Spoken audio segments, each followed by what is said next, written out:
Cigarette এটা মুসলমানদের জন্য হারাম হারাম হারাম। কোন মানুষ বলতে পারে না যে সিগারেট হালাল, কোন মানুষের পক্ষে বলা সম্ভব না। যারা বলেছে এটা মাকরু তারা ভুলের মধ্যে আছে, তারা একেবারে তারা পরিপূর্ণভাবে তারা ভুলের মধ্যে আছে। জিনিসটা হারাম হারাম হারামের মধ্যে কোনো সন্দেহ নাই।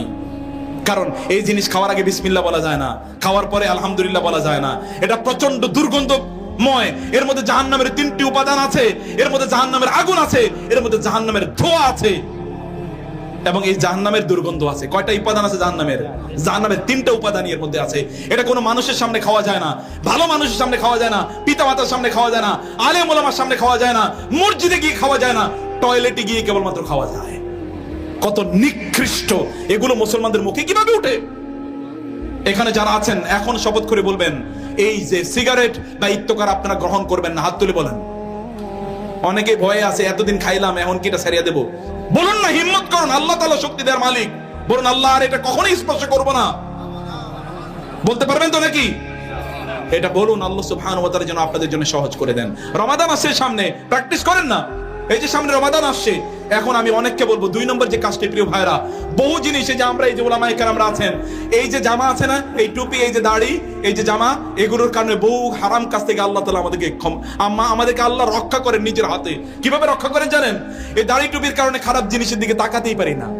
এই টুপি এই জামা কাপড় নিয়ে কি সিনেমা হলে ঢুকতে পারবো? কোথাও দাঁড়াইয়া আমি আমার এলাকায় সর্বশেষ অথবা দেশে অথবা বিদেশে কোথাও কোন দোকানের সামনে দাঁড়িয়ে সর্বশেষ কবে চা খেয়েছি এবং ওইখানে কবে আড্ডা দিয়েছি এরকম আমার মনে নাই। বিশ্বাস করুন, মনে নাই। গত 30 বছরে মনে পড়ে না কোনোদিন এরকম কাজ করেছি।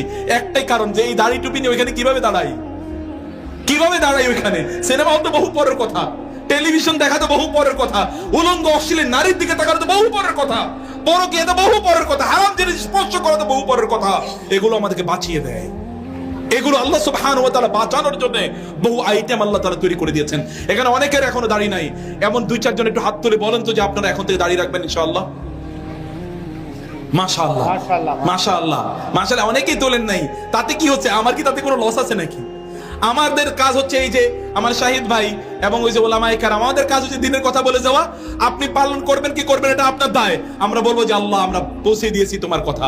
আখিরাতে আমাদের মূল কাজ হচ্ছে আখিরাত। আমরা চলে করে গেছি অলরেডি, আমরা অলরেডি আমাদের ব্যবসা করে গেলাম। সেই ব্যবসাটা কার সাথে? আল্লাহর সাথে। আল আদুল্লুকুম আলা তিজারাতিন তুনজিকুম মিন আযাবিন আলীম। এই ব্যবসা আপনি নিতে পারলেন না। আপনার স্ত্রী আপনাকে দাড়ির জন্য পছন্দ করে না, আমাদের স্ত্রীরা দাড়ির কারণে আমাদেরকে পাগলের মতো ভালোবাসে। গিয়ে জিজ্ঞেস করে দেখুন আল্লাহ রাসূল সাল্লাল্লাহু আলাইহি ওয়াসাল্লামকে তার স্ত্রীরা কেমন ভালোবাসতেন। যারা আছে ওলামায়ে কেরামদেরকে জিজ্ঞেস করেন, ওলামায়ে কেরামদের বউ কোথাও পালায়া যায় না, আপনাদের বউরা পালায় কেন? দাড়ি নাই, এরপরে পারফিউমের অভাব নাই, টাকা পয়সার অভাব নাই, এরপরে বউ থাকে না। কারণ কি? কারণ বুঝেন নাই? সেখানে আল্লাহ সুবহানাহু ওয়া তাআলা কি দিয়েছেন? সেখানে আল্লাহ সুবহানাহু ওয়া তাআলা সেখানে শান্তি দিয়েছেন, প্রশান্তি দিয়েছেন। গিয়ে দেখবেন ওইখানে এই রুমের আওয়াজ ওই রুমে চলে যায় না। গিয়ে দেখবেন। আর আপনাদের আওয়াজ তো বাজার থেকে শোনা যায়, আপনাদের বাসার আওয়াজ তো বাজার থেকে শোনা যায়। প্রিয় ভাইরা, এটা করবেন।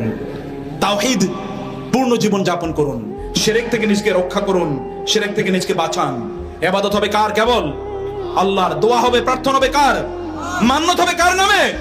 কোন ব্যক্তি যদি আল্লাহ ছাড়া অন্য কারো নামে মান্নত করে, অমুক বাবা তমুক বাবা, তাহলে ওই ব্যক্তি ফাকাদ আশরাকা, সে ব্যক্তি শিরক করলো। আর যেই ব্যক্তি আল্লাহর সাথে শিরক করে, ফাকাদ হারামাল্লাহু আলাইহিল জান্নাহ ওয়া হুন নার, আল্লাহ তাআলা তার জন্য জান্নাতকে হারাম করে দেন এবং তার জন্য জাহান্নামকে চিরস্থায়ী করে